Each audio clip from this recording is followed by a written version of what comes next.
Y'all, he finally dead.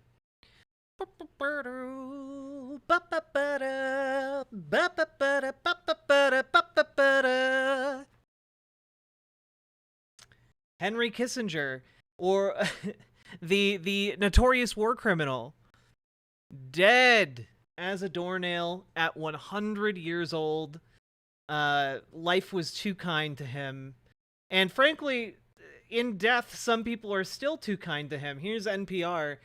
Henry Kissinger, legendary diplomat and foreign policy scholar, dies at 100. Um, we'll get into like Henry Kissinger's legacy, but I just want to real quick. Henry Kissinger isn't legendary for being a diplomat, and he's also not legendary for being a scholar. Um, and I bring this up specifically because Noam Chomsky a few years ago had some very choice words to say about Henry Kissinger's academic achievements, and it's actually pretty funny. So I'm just gonna play the clip here. This is one of the things that Enjoy Hell Henry Kissinger. dumbfounds me. True, Kyrie. I Thank you for the two personally gifted tier feel one subs. incredibly privileged to be born in a small village in Bangladesh and growing up in a rural community. Um, Trying to understand how do we take people like Kissinger? How do we like your essay? The roles of intellectuals have shaped the perception or the of many people who want to join in resistance. Kissinger was a professor at Harvard University. And when I think about, like you just have mentioned, that the slavery, the cotton was the oil at that time. I taught economics for almost 20 years. And I think about it is that when I was teaching economics in high school to my students, um, I was teaching that the British curriculum, of course, is that the advantage of market economy, all the good things, the structural adjustment policies bringing, and you see Nobel Prize winning economists like Milton Friedman saying that the progress, the economic progress of America, had nothing to do with slavery. It had nothing to do with brutal exploitation of colonialism. Instead, sort of like colonialism has done favor to parts of the world that was stagnant. If I'm like, we grew up reading scholars like Milton Friedman, or particularly Karl Marx. Um, Help us, giving us some guideline that how do we approach this intellectual giants established in academic circles like Kissinger, a murderer, I know, an architect of genocide.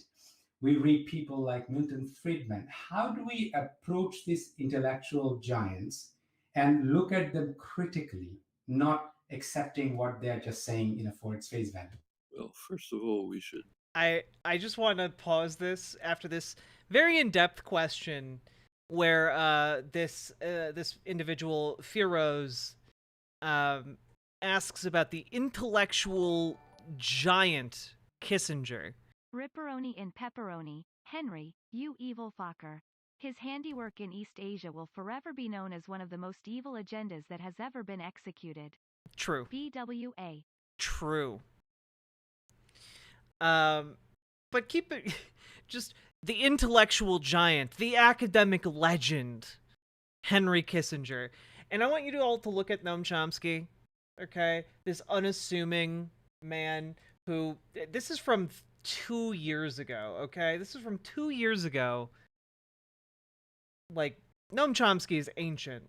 Just real quick, take in right now how this man looks. Get ready for absolutely devastating testimony on Kissinger's intellectual ability. Well, first of all, we should be careful about the phrase intellectual giant. I'll tell you an anecdote. In the 1960s, before Kissinger had risen to great heights, he was a professor at Harvard teaching foreign policy, international affairs. I was teaching undergraduate courses at MIT. right down the river from Harvard. Courses on American history, international affairs, and so on, things I write about. I tried to use Kissinger's academic essays, not the ones he's famous for, the academic essays on American history. The students, the undergraduate students at MIT, were rolling in the aisles. They couldn't believe the stupidity of what he was writing. I had to stop using it. I'll give you the lead example. This is the great professor at Harvard. One of his articles, you can look it up in his book on American foreign policies back in the 1960s. He has an article called The Statesman and the Prophet. And what he argues is he's trying to look very deeply intellectual and so on. So he says the real problems of the world are not war and genocide and famine. Those are superficial problems. The real problem, he says, is a divide between the West and everyone else. The West underwent the Newtonian revolution and understands that there's a world independent of the person. The rest of the world hasn't understood this yet. So we are trying to send a message to the Vietnamese. We bomb them and tell them to let us take over, but they don't understand. They probably think it's a headache. They don't know that there's a world out there separate from them. You can't ask MIT students to read this, and they don't even think it's a comic strip. It's impossible. You have to be really brainwashed deeply to be able to read this and not break out in laughter and ridicule. The intellectual level is nothing very much. We're talking about very mediocre individuals who do understand power and know how to serve power and to work for it. I just have to say, like, oh my goodness. Oh my goodness. The immense amount of shade thrown there is incredible. Dude, like,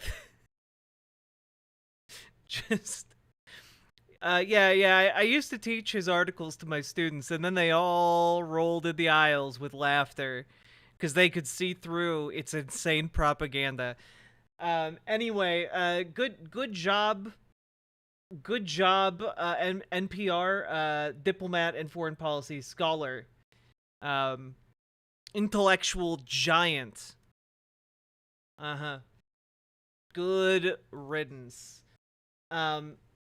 Now I do have to say, I found a very good, like, kind of obituary for Kissinger, written over on Huffington Post, of all places, HuffPost.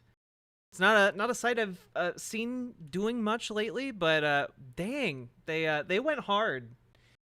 Henry Kissinger, America's most notorious war criminal, dies at 100. The titan of American foreign policy was complicit in millions of deaths and never showed remorse for his decisions.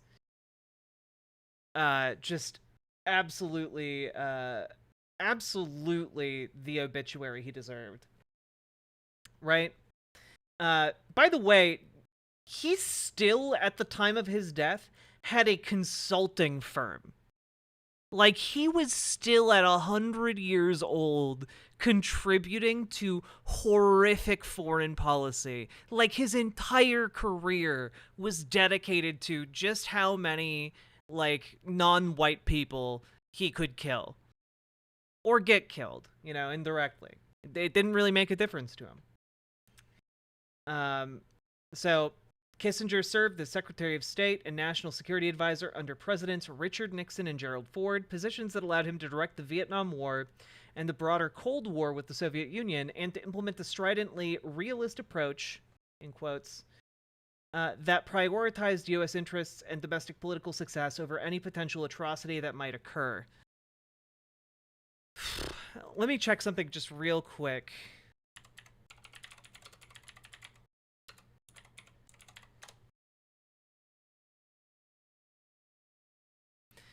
Yeah, I mean, like, one of the guys who really popularized yeah,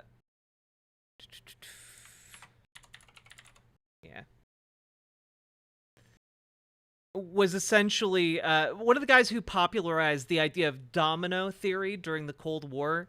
The idea that Soviets would take over one country, and by taking over one country, they'd be able to take over another, and then another, and then another, and they'd all fall like dominoes. This idea, this childish, simplistic idea, was popularized by a number of people, but one of the foremost among them was Kissinger. It's just real silly. Like a children's cartoon, honestly. Yes, good observation there. Yeah, like one of the things people should understand, if you don't know much about Kissinger right now, one of the things you should understand is that essentially the state of perpetual war in America, like where America and its economy and the military industrial complex within America is dependent on constant unending war and bloodshed. Like everything we've seen over the last, like, 40, 50 years is like a direct result of Henry Kissinger's foreign policy. And his foreign policy was essentially accepted as like doctrine for the United States for decades. Like, I think it wasn't until Obama that Obama made like some vague gesture to like maybe Kissinger's foreign policy was incorrect. But by and large, like even Obama and the Obama administration went along with it. Hell, the Joe Biden administration goes along with a lot of what Kissinger set up. It's like he's literally one of the guys who was like, "Hey, we should turn American foreign policy even more explicitly imperial. Like America should act as a global empire." And we should crush any and all opposition wherever it may come. America should, in effect, operate as a global police force. Yeah, his first break into politics, exactly, Dark Star Mike. His first break into politics was writing a book about why we should use nuclear weapons more. I mean, dude, he really set the stage. So we're gonna go through this because I think it does a good job kind of summarizing a lot of what Kissinger was up to. Yes. The former, let's see. Yes, the former led to perhaps the most infamous crime Kissinger committed, a secret 4-year bombing campaign in Cambodia that killed an untold number of civilians, despite the fact that it was a neutral nation with which the United States was not at war. Yeah, so we basically committed atrocities in Cambodia secretly, and because, it was like the 1970s and you could still kind of get away with secret stuff like that, but just massive bombing campaigns on Cambodia. And a lot of the people who died were civilians. During his time in charge of the American foreign policy machine, Kissinger also directed illegal arms sales to Pakistan, as it carried out a brutal crackdown on its Bengali population in 1971. He supported the 1973 military coup that overthrew a democratically elected socialist government in Chile, which, if you are a fan of history, you'll know what replaced that democratically elected socialist, gave the go-ahead to Indonesia's 1975 invasion of East Timor, and backed Argentina's repressive military dictatorship as it launched its dirty war against dissenters and leftists in 1976. Yeah, again, Argentina like the military dictatorship was like pretty explicitly fascist. His policies during the Ford administration also fueled civil wars in Africa, most notably in Angola. Even the most generous calculations suggest that the murderous regimes Kissinger supported and the conflicts they waged were responsible for millions of deaths and millions of other human rights abuses during and after the 8 years he served in the American government. Kissinger never showed remorse for those misdeeds. He never paid any real price for them either. He maintained a mocking tone towards critics of his human rights record throughout his life and remained a member in good standing of elite Washington political society until his death. In May 2016, for instance, President Barack Obama... Oh, hey, yeah. President Barack Obama came as close as the United States ever does to apologizing for its role in human rights atrocity during a visit to Argentina. The U.S. has to examine its own policies as well and its own past, unquote, Obama said, in an expression of regret for the United States' role in the dirty war. Quote, "We have been slow to speak out for human rights, and that was the case here," unquote.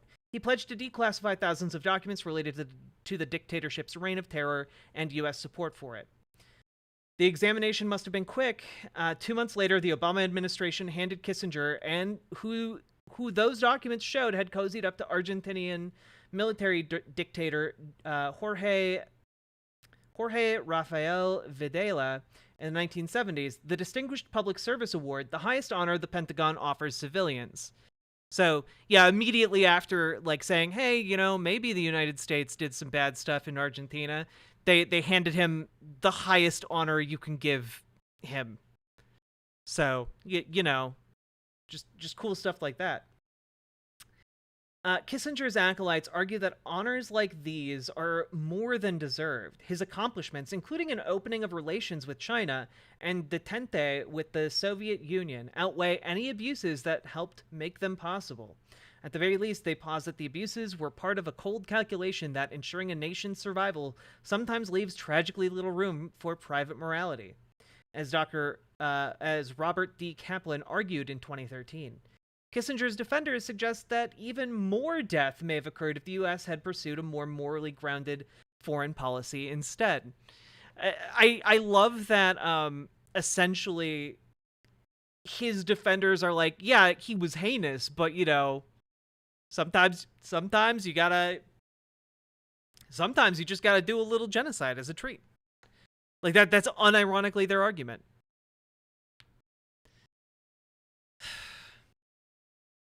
His critics have made persuasive cases in numerous books, documentaries, and publications that Kissinger was not just a war criminal, but responsible for the creation of an imperial foreign policy that eventually embroiled the U.S. in a state of perpetual war and led it to commit and overlook numerous abuses of human rights in the decades after he left power. Just there he is, lurking in the background. Still, others have argued that Kissinger was, in the words of New Yorker essayist Thomas Meany, a far less remarkable figure than his supporters, his critics, and he himself believed. Rather than an outlier, Meany and others have suggested Kissinger was a consummate political actor and a natural product of the American war machine. If one who had an outside sense of self-importance, even compared with many of the supposedly great men who led the country before and after him. Settling on an ultimate legacy for Kissinger is an enticing task, one historians, foreign policy experts, and journalists have sought to perfect for decades. It is a pertinent endeavor, too, for determining if Kissinger's war crimes made him a particularly evil figure, or if they reveal that it is simply impossible to steer an empire the size of the United States for so long without doing some heinous things. Maybe both can be true. What is undeniable on the occasion of his death is that millions of Argentinians, Bangladeshis, Cambodians, Chileans, East Timorese, and others cannot offer their opinion on Henry Kissinger's legacy or the world he helped create because they died at the hands of the tyrants Kissinger enabled. That is just like mic drop. That's true. That's true. Just millions of people. It then goes into kind of like his life. Having to move to America to flee the Nazis. There he is under Nixon.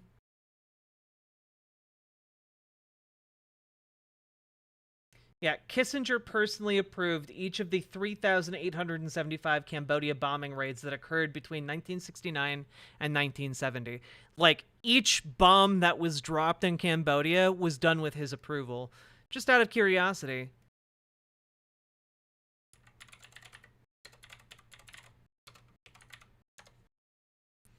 Do do do do do.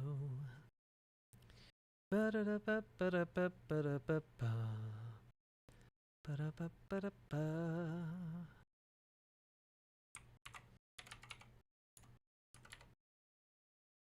Yeah, literally,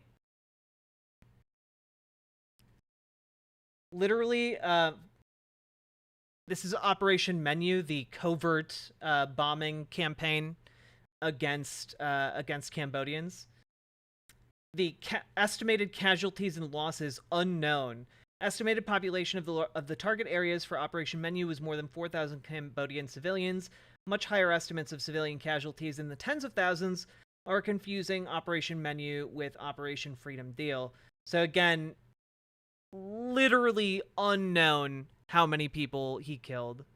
Thousands? Maybe? Like even the Wikipedia is like we don't know. Like we think there were 4,000 people in that area, but we don't know. How convenient. How convenient.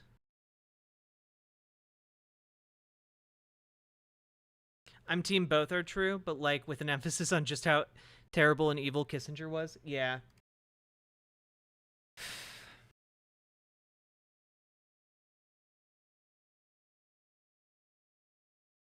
In the spring of 1969, desperate to bring an end to the Vietnam War, Kissinger authorized one of the most horrific chapters, the secret carpet bombing campaign in Cambodia.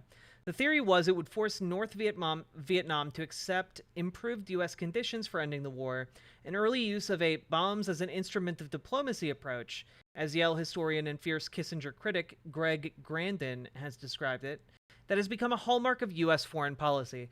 Yeah, literally just keep bombing them until they don't want to be bombed anymore, I guess. From 1969 to 1973, when a Congress that had been largely kept in the dark about the Cambodia campaign moved to halt it, the United States dropped 500,000 tons of bombs on the neutral country. Kissinger personally approved each of the 3,879 Cambodian bombing raids that occurred between 1969 and 1970, according to a Pentagon report released later. The bombing campaign ultimately killed between 150,000 and 500,000 Cambodian civilians, various estimates suggest. It also helped unleash a civil war inside Cambodia that led to the rise of the Khmer Rouge and Pol Pot, a dictator whose regime killed as many as 2 million Cambodians, according to modern appraisals. So, yeah, remember how people are like, oh, Pol Pot, the Khmer Rouge, they killed so many people. That's like a direct result of personally ordered attacks on Cambodia by Henry Kissinger. Like,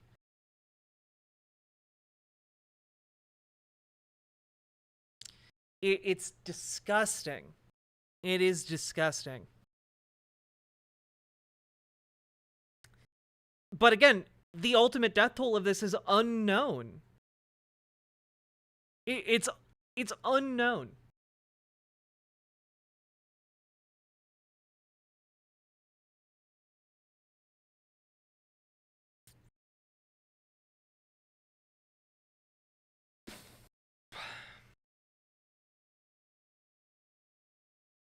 I just...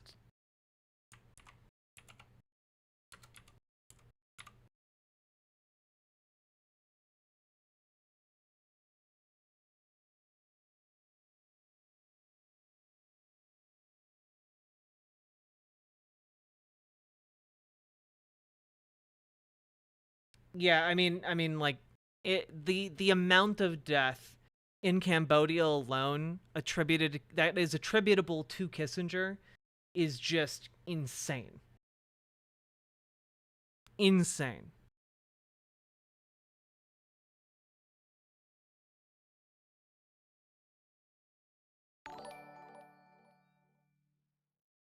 You can't just do whatever the asterisk asterisk asterisk asterisk you want to win a war asterisk asterisk asterisk asterisk asterisk asterisk.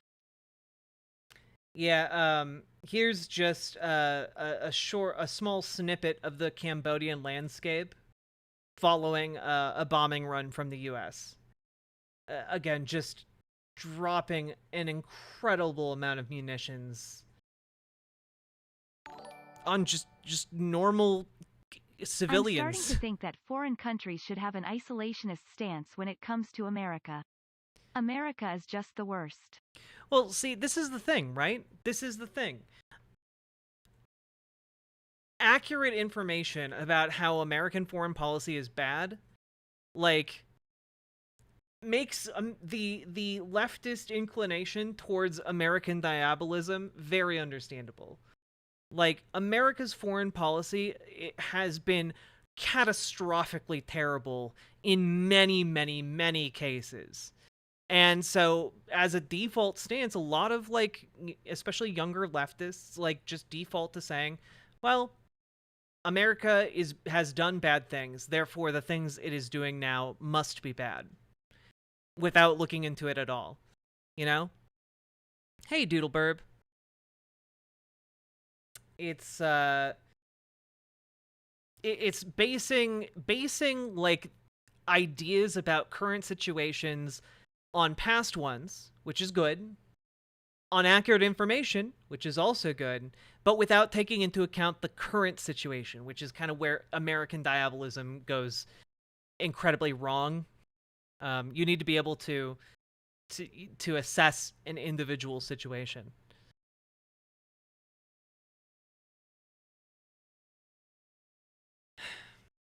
That was the second of his major accomplishments. The year prior, he helped Nixon reestablish diplomatic relations with China, which both Kissinger and Nixon saw as crucial to deepening a divide between it and the Soviet Union, the world's two largest communist powers. The two episodes defined Kissinger's career and how it has been interpreted. They made him a superstar within the Nixon administration and the American foreign policy establishment. The accomplishments they paved the way for, including major arms... I super appreciate you, Jack. Aw. Happy to be toasting the demise of a real piece of shit with you. You're welcome, Darkstar Mike. Thank you for the $20 dono. That is incredibly, incredibly lovely of you. Thank you so much.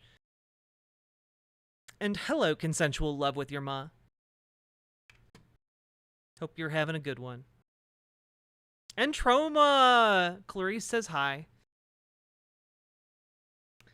And, also, Entroma, you take very pretty pictures, and I've been admiring them on Instagram. Anyway, moving on. They also came at an incredible human cost that was the direct result of Kissinger's desperation to achieve them. Much like the end of the Vietnam War had been, the opening of relations with China was directly preceded by an atrocity the United States broadly ignored, the 1971 Pakistani killings of at least 500,000 people in present-day Bangladesh, then known as East Pakistan. Focused on Beijing, Nixon and Kissinger did not merely look the other way when what was then known as West Pakistan launched an aggressive campaign against East Pakistan. Kissinger and Nixon saw West Pakistan as a crucial ally against the Soviets and a gateway to open diplomatic relations with China. In an effort to keep that door open, the Nixon administration largely refused to condemn West Pakistan's efforts to repress Bengalis in the East, and even authorized potentially illegal arms shipments to West Pakistan. That's right. Under Kissinger's direction, the United States armed the genocidal campaign against Bangladesh folks. Super cool. Super, super cool. Thanks, Kissinger. Bengali forces, with support from India, eventually forced the Pakistanis to surrender, leading to the creation of independent Bangladesh. But not before the Pakistani armed forces and other allied militant groups killed as many as 3 million people and raped some 400,000 women, according to modern estimates. The crisis forced millions of others to flee the country. Yeah, we armed the country in order to kill 3 million people. Again, the majority of whom are civilians. Thanks, Kissinger. Again, he's the guy signing off on all of it. To Kissinger, it mattered little. In 1971, the Pakistanis helped shuttle him to China for a secret visit that helped pave the way for Nixon's eventual trip to Shanghai. Not one has yet understood what we did in India, Pakistan, and how we saved the China option, which we need for the bloody Russians, Kissinger said to Nixon in 1972, according to reports from the Press Trust of India, based on memos that were declassified decades later. Why should we give a damn about a little Bangladesh? Something for the end of the month. BWA. Ashley, thank you for the 5 gifted tier 1 subs. Literally in response to millions of Bangladeshis being murdered, Kissinger was just like, why should we give a damn about Bangladesh? He facilitated the murder of 3 million people and just was like, who cares about them? They're practically animals.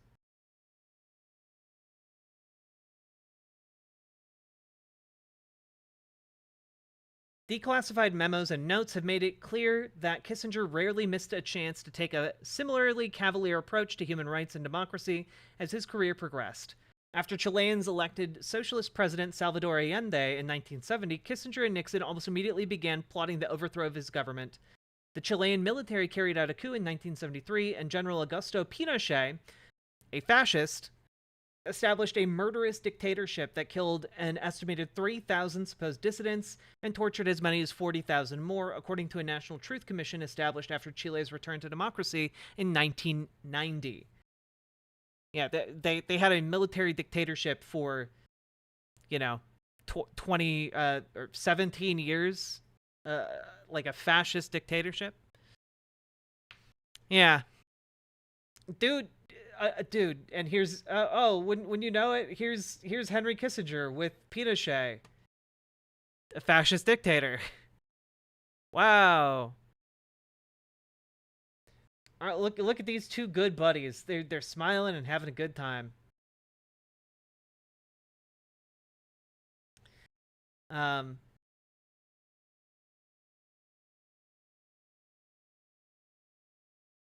Yeah, Kissinger knew of the abuses and murders that took place on Pinochet's watch, but regarded him as a defense against communism, even as his contemporaries in the State Department criticized his approach. By the way, this isn't even like... that is something I need to make clear. This isn't even like, the entire American apparatus was like gung-ho about what Kissinger was doing. Just like, oh yeah, King, just do whatever you want. You're the guy. Like, people within the apparatus of the State Department who had input on foreign policy were basically going, don't do this. What are you doing? The entire time, at every turn, when Kissinger made a decision to kill millions, like, they were like, don't do that. And it didn't matter. He did it anyway.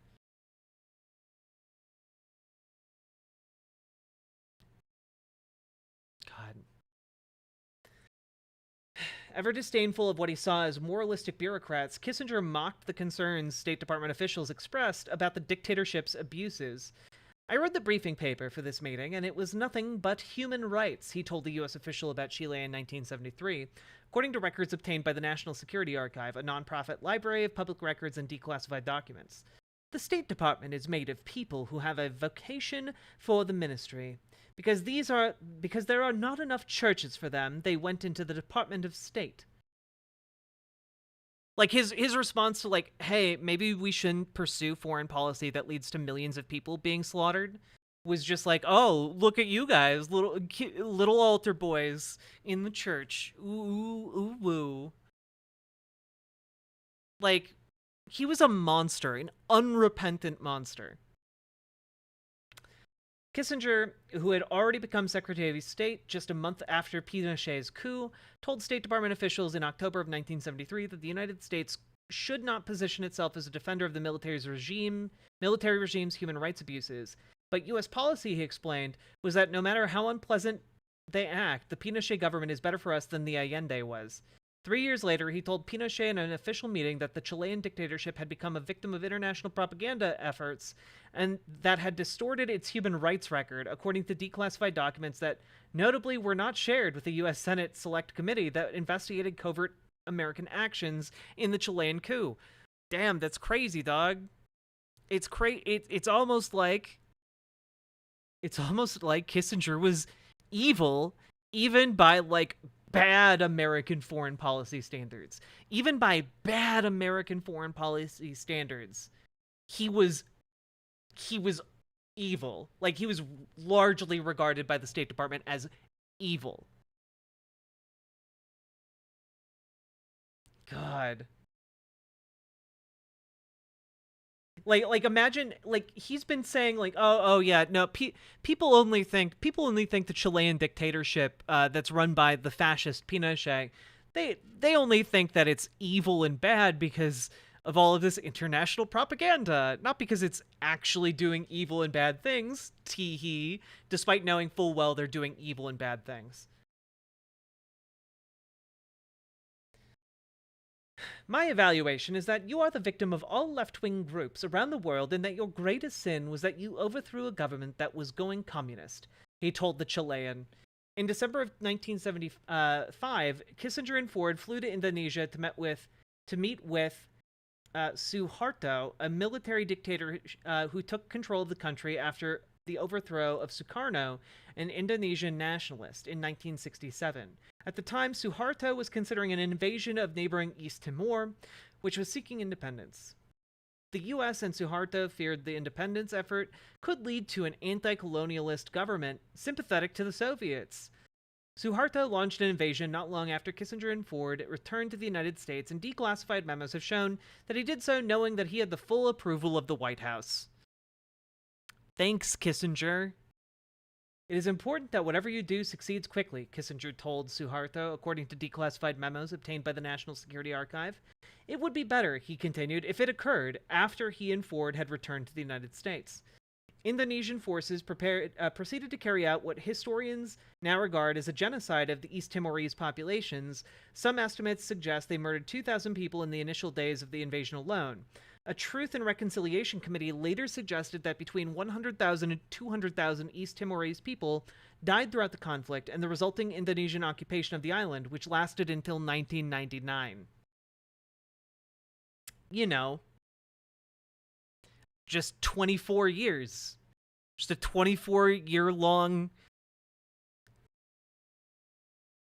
colonial occupation of East Timor, during which they genocided hundreds of thousands of people.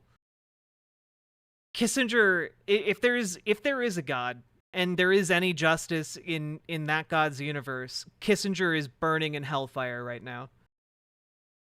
Like, goddamn. What an incredibly evil man.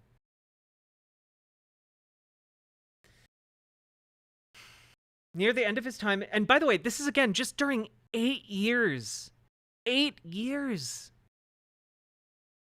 And the entire rest of his life was dedicated to being like an evil son of a bitch, too. Near the end of his time as Secretary of State, Kissinger relayed similar messages to Argentina's military dictatorship. Also, sorry if I'm stumbling over my words. Like, I'm feeling like a bit unsteady from the vaccinations I got earlier today. Got my COVID and my flu, and usually, like, for the next day or two after I get those two vaccinations in particular, I feel real bad. So, sorry if I'm stumbling over my words a little bit.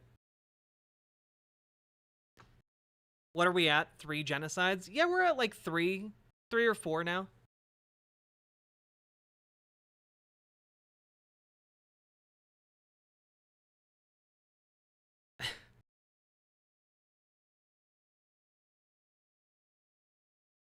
God.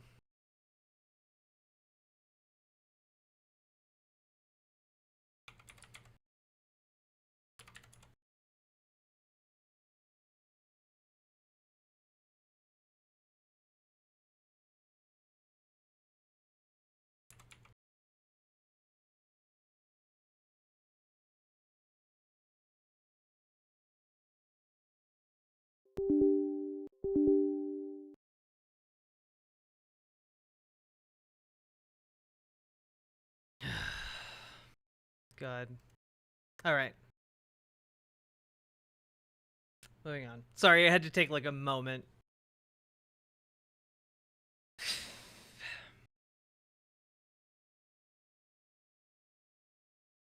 Near the end of his time as Secretary of State, Kissinger relayed similar messages to Argentina's military dictatorship, which overthrew the government in 1976.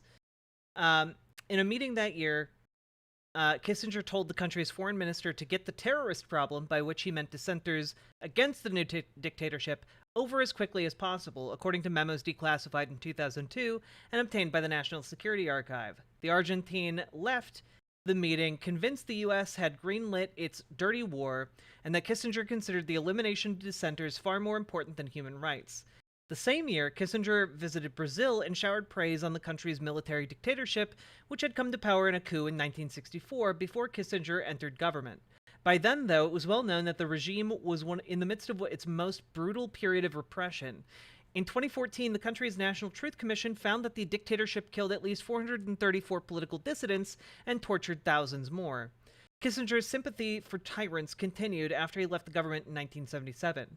Kissinger attended the 1978 World Cup in Argentina as a special guest of Videla, the dictator, and lauded the regime for its success in wiping out its opponents, documents declassified in 2016 showed. Like, dude just continued throughout his entire life to, like, lick the boots of the worst people on the planet and enable their policies. At the time, a State Department official expressed concern that the Argentines may use Kissinger's laudatory statements as justification for hardening their human rights stance. Indeed, the dictatorship, which was fond of throwing dissenters out of helicopters and into the sea, eventually disappeared as many as 30,000 people.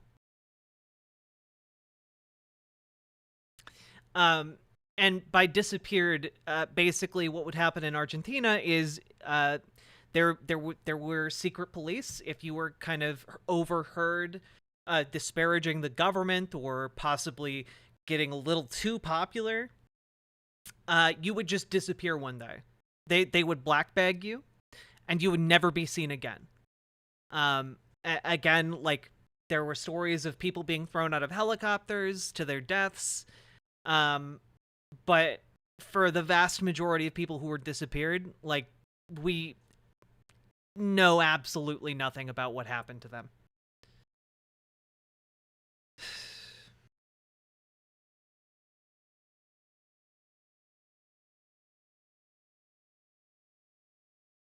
There is no doubt that Kissinger knew these many abuses were taking place throughout his career.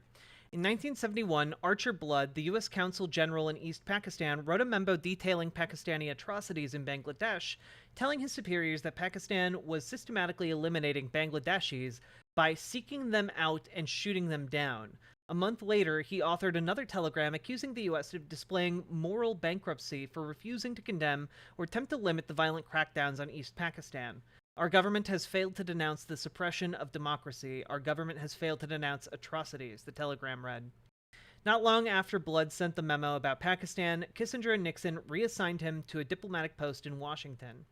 As Kissinger plotted an overthrow of Allende's government in Chile, a National Security Council official warned that it was patently a violation of our own principles and policy tenets, but the warnings did nothing to stop Kissinger from fomenting coups and singing the praises of those who committed atrocities.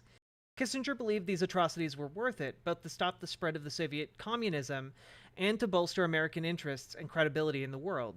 Former President George H.W. Bush, who served as ambassador to the United Nations under Nixon, described Kissinger as paranoid, according to Princeton historian and Kissinger critic Greg Bass, and this paranoia about communism appeared repeatedly during his career.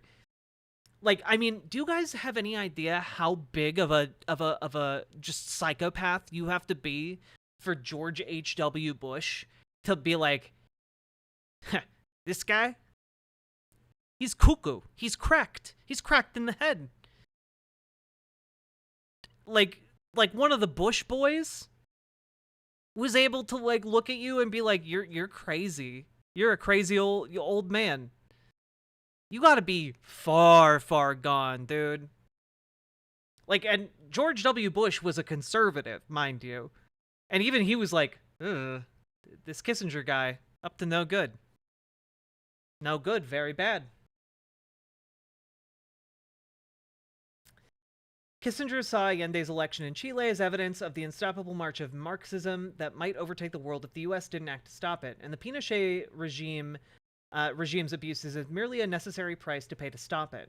In 1973, he asked a top Latin American official at the State Department whether Pinochet's human rights violations were that much worse than in other countries in Latin America. When the official told him that they were, he said only that cutting off military aid would have a very serious consequences. Like, dude was HW, Erica. Dude was so far gone. He was like, Latin Americans, they're always killing each other. Am I right? I mean, sure, fascists are bad. Military dictatorships are bad, but they're always killing each other. They're always killing each other. So, I mean, are they really that bad? Are the guys I'm supporting really that bad? And, like, when the guy's like, yeah, he's just like,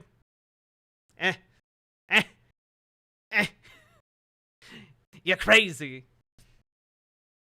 Kissinger did not believe the American foreign policy could be successful if it let morality overtake pragmatism and self-interest. Moral outcomes, he argued, came from the advance of human freedom, and he believed his actions achieved that, which, like, absolutely didn't. You supported the overthrow of democracies, not just once or twice, but on numerous different occasions, and directly armed or instigated violence against, like, unaligned democratic countries. Like, even in his own worldview, he was just deeply inconsistent and sick and broken.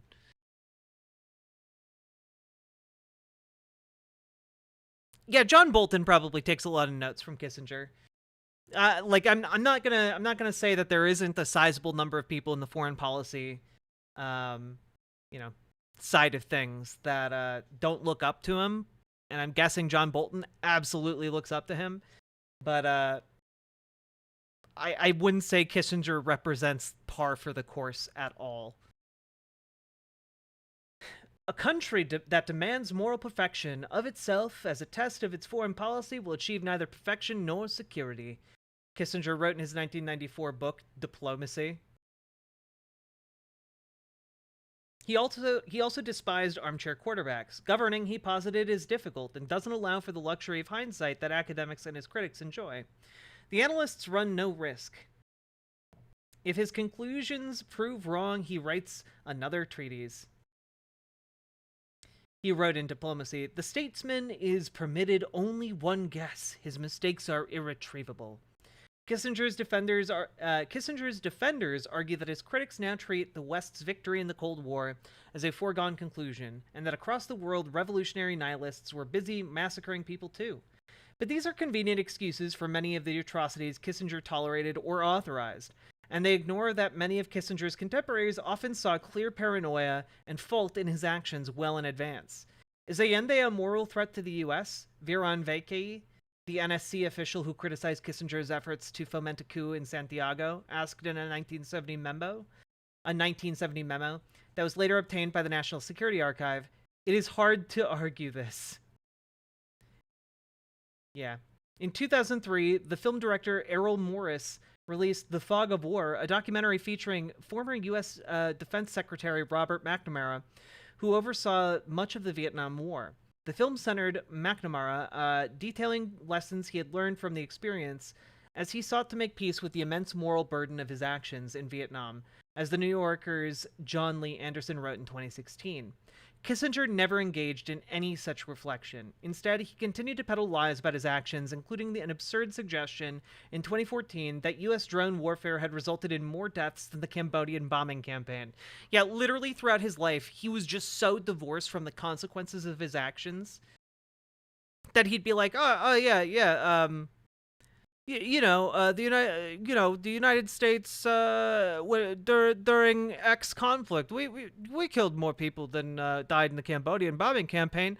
And it's like you look at the actual numbers, and it's like 10 or 100 times more people had died in the Cambodian bombing campaign that he had directly authorized. Like, it's insane, dude. It's insane. Didn't Dick Cheney think he was too much? I mean, maybe. It would not surprise me. Unlike Robert McNamara, Kissinger has shown little in the way of a conscience, Anderson wrote. Kissinger, as Anderson noted, in fact mocked McNamara for espousing regret in the film, and because of that, it seems highly likely history will not easily absolve him. Washington, however, spent the final decades of Kissinger's life doing exactly that. Kissinger served as an informal advisor to numerous presidents, secretaries of state, and foreign policy heavyweights.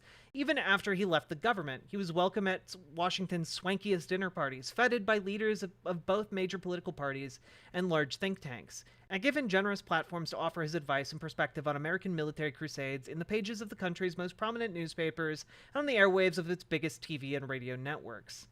And here he is, acting as an advisor to George W. Bush. Yeah. Yeah, he, in case you're wondering, yes, he did advise, George Bush throughout the War on Terror the United States, pursued. Yeah. That went so well. He used those platforms to, among other things, cheerlead the war in Iraq. In 2002, a year before the US invaded, he called for the regime change in Baghdad. Kissinger served as an informal advisor, as historian Grandin described it, to President George W. Bush, Vice President Dick Cheney, and top aide Karl Rove throughout the war, during which as many as 200,000 Iraqi civilians may have died, according to estimates, and the US amassed a litany of new human rights abuses to add to its record. Kissinger's sense of bipartisanship never faltered. Hillary Clinton leaned on him for advice as Secretary of State and called him a friend. Yeah, Hillary Clinton is a terrible person, and I hate her. I hate her so much. Samantha Power, who served as Obama's ambassador to the United Nations, often criticized Kissinger and argued that human rights should play a much more prominent role in American foreign policy. Yet in 2014, she attended a Yankees-Red Sox game with Kissinger, and 2 years later accepted an award named for him. Like, even some of the people in the establishment who had the actual, like, gall to criticize him would still, like, suck his dick. It's honestly insane, the sycophants in Washington.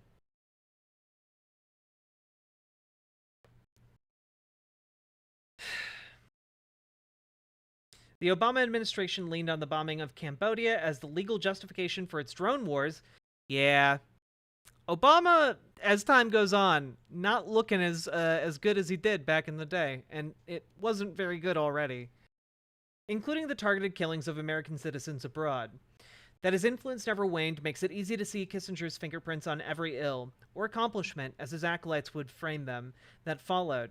There's probably some truth, too, to the idea that Kissinger maintained that influence in large part to help ensure his place in history as America's most significant foreign policy mind, no matter who wrote it.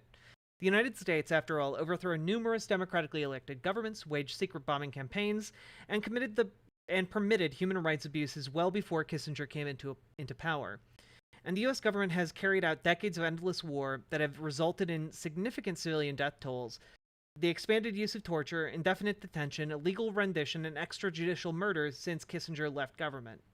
Much like Kissinger, the architects of those disasters faced few, if any, meaningful repercussions. A country that so often predicates its concern for human rights on the specific humans in question, and in which elite accountability for even the most blatant crimes and abuses is so rare, seems to have made up its mind about morality's place in politics and public policy, without much need for Kissinger's help, and he was just happier than most to provide it. Perhaps then, Kissinger's life was most remarkable for how brightly it illuminated a simple and ugly truth about the nation he served. If all the sins of the U.S. security state can be loaded onto one man, all parties get what they need. Kissinger's status as a world historic figure is assured, and his critics can regard his foreign policy as the exception rather than the rule, meaning Meany, the essayist, posited for The New Yorker in 2020. It would be comforting to believe that American liberals are capable of seeing that politics is more than a matter of personal style, and that the record will prevail. But the enduring cult of Kissinger points to a less palatable possibility. Kissinger is us.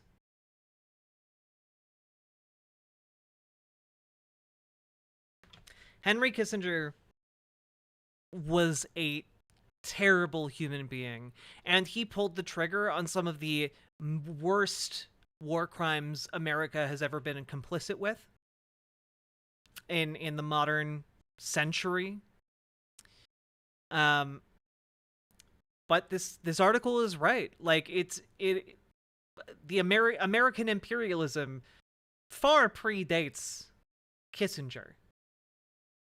And I hazard a guess that it will continue beyond Kissinger. And I think Kissinger's legacy is not the creation of American imperialism or the creation of America's foreign policy evils, but the amplification of them and building up a generation of sycophants who will follow in his footsteps to become and enable far greater acts of horror upon the world. And I hope that the world is better off with him, because now we can maybe begin to heal the damage he has done to the people around the world who have suffered at his hands, as well as the administrative state in the United States that would, on its current trajectory, enact more atrocities. So hopefully we can begin to heal that apparatus and do better going forward now that he's gone. But it is difficult to put into words how influential he was, how horrible he was, and how his horribleness reflects upon a complicit America.